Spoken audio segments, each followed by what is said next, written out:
Terkait saudara topik 3 anggota TNI Angkatan Darat, salah satunya berpangkat kolonel terlibat kecelakaan, bukannya membawa ke rumah sakit, tapi mereka justru membuang korban ke Sungai Serayu. Tadi saya berbincang dengan Bung Effendi Simbolon, anggota Komisi 1 DPR dari fraksi PDI Perjuangan, yang menyatakan bahwa ada dugaan atau ia mencurigai adanya permasalahan di internal kedinasan di TNI. Tapi saya ingin tanya ke Bung Effendi.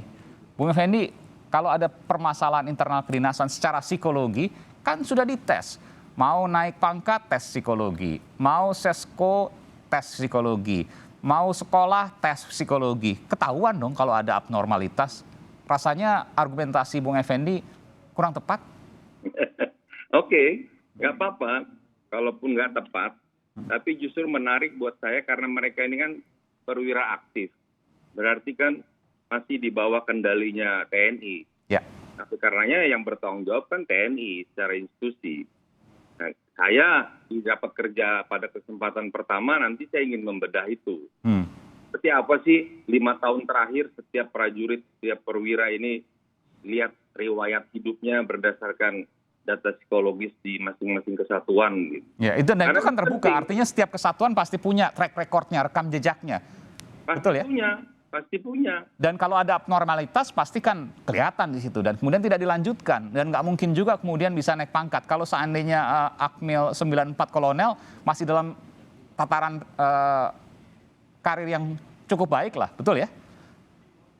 Nah, justru itu saya kan ini bukan berarti penyebabnya menurut saya, tapi saya ingin meneliti seorang ya Kolonel P yang tanggal 7 masih ikut rapat dengan baik-baik.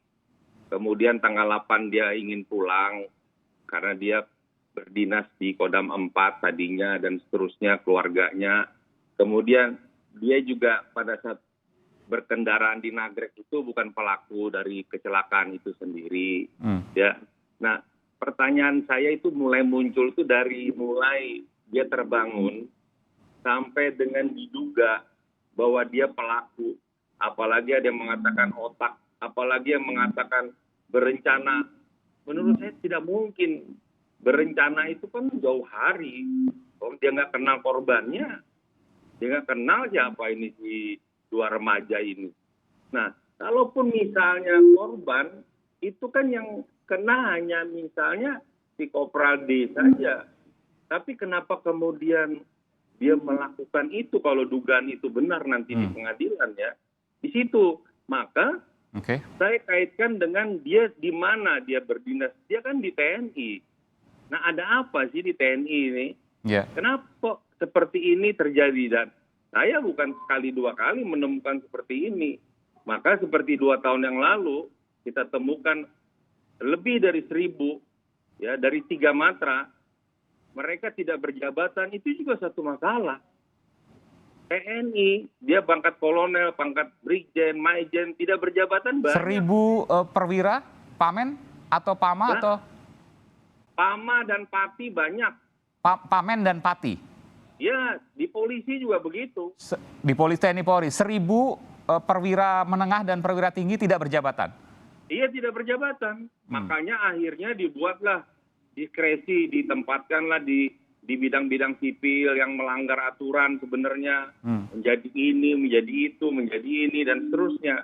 Ada kekacauan dalam sistem manajemen di TNI dan Polri sendiri. Nah, mungkin ini satu dari sekian adanya alasan kenapa mentalitas orang itu kemudian begitu mudahnya ya terpicu sadis, kemudian mengorbankan orang hanya dari detik dia terbangun sampai dengan dia membuang. Itu kan fase kejahatannya kan di situ. Ya, meskipun juga jawaban Bung Effendi, jawaban A benar, jawaban B benar dan belum tentu berhubungan. Ya, saya justru akan dalami nanti di rapat kerja. Meskipun itu ya spekulasi itu tentu ini menjadi fakta yang menarik yang diungkapkan pertama kali ini oleh Bung Effendi Simbolon ya. Ada 1.000 perwira menengah dan perwira tinggi yang tidak berjabatan. Iya betul, itu fakta itu. Malah ini lagi ada tambahan fakta lagi. Di TNI sendiri Anda juga ditemukan sekian banyak perwira LGBT. Ya. LGBT Bayangkan ada Ya. Ada beberapa yang kemudian sudah diungkapkan dan diambil tindakan hukum dan terbuka itu.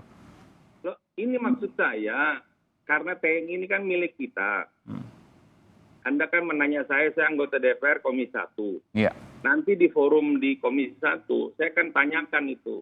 Sejauh mana sih pembinaan-pembinaan di tubuh TNI, darat, laut, udara ini. Sehingga mereka kita bisa pastikan ketika mereka aktif, mereka punya mental begini. Zero mistake. Seperti captain pilot tidak boleh melakukan kesalahan. Bayangkan kalau mentalnya, psikologisnya seorang pilot, captain pesawat, kita semua penumpang mengandalkan keyakinan kita kepada seorang pilot, tapi mentalnya begitu mudah, tersulut emosinya. Ya, ada yang mau naik pesawat, Mas.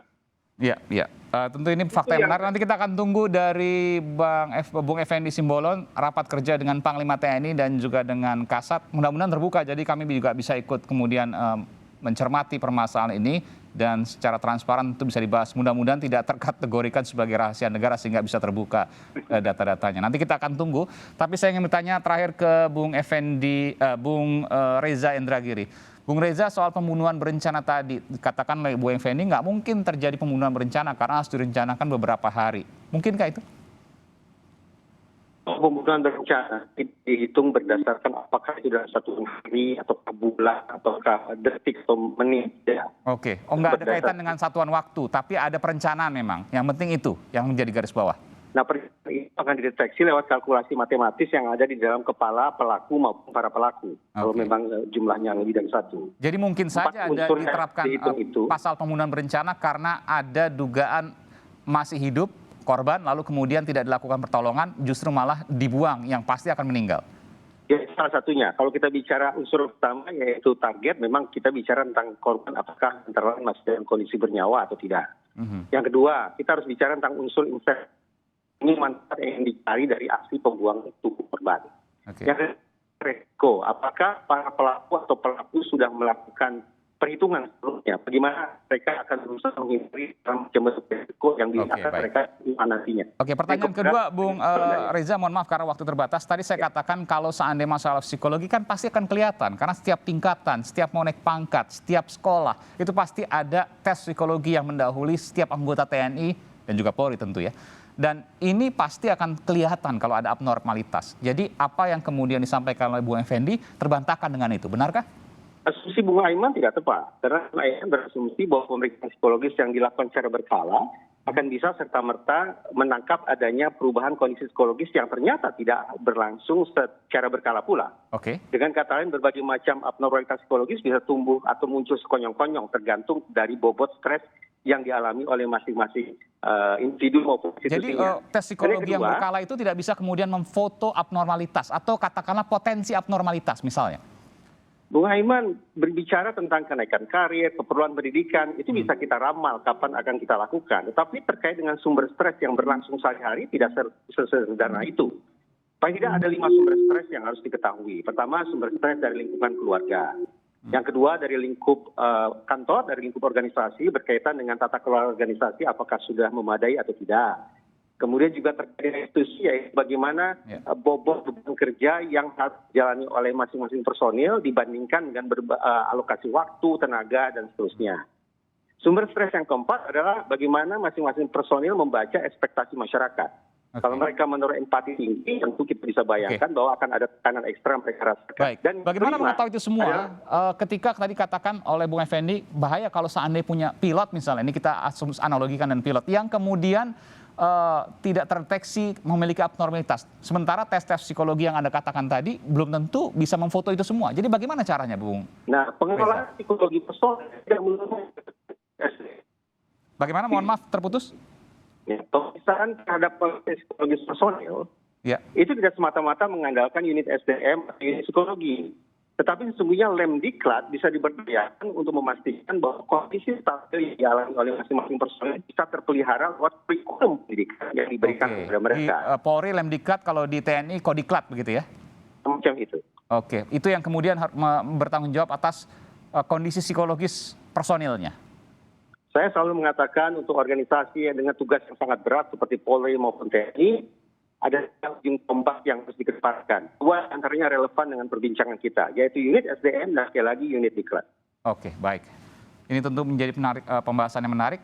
Lain waktu kita akan bahas ini, termasuk juga saya akan menunggu, kita akan semua menunggu nanti bagaimana kemudian rapat kerja Komisi 1 DPR dengan Panglima TNI dan juga Kepala Staf dari 3 angkatan. Nanti kita akan dengarkan sama-sama, mudah-mudahan terbuka sekali lagi. Terima kasih Bung Effendi Simbolon, anggota Komisi 1 dari fraksi PDI Perjuangan, dan juga Bung Reza Indragiri, ahli psikologi forensik, telah bergabung di Sapa Indonesia Malam. Sehat selalu.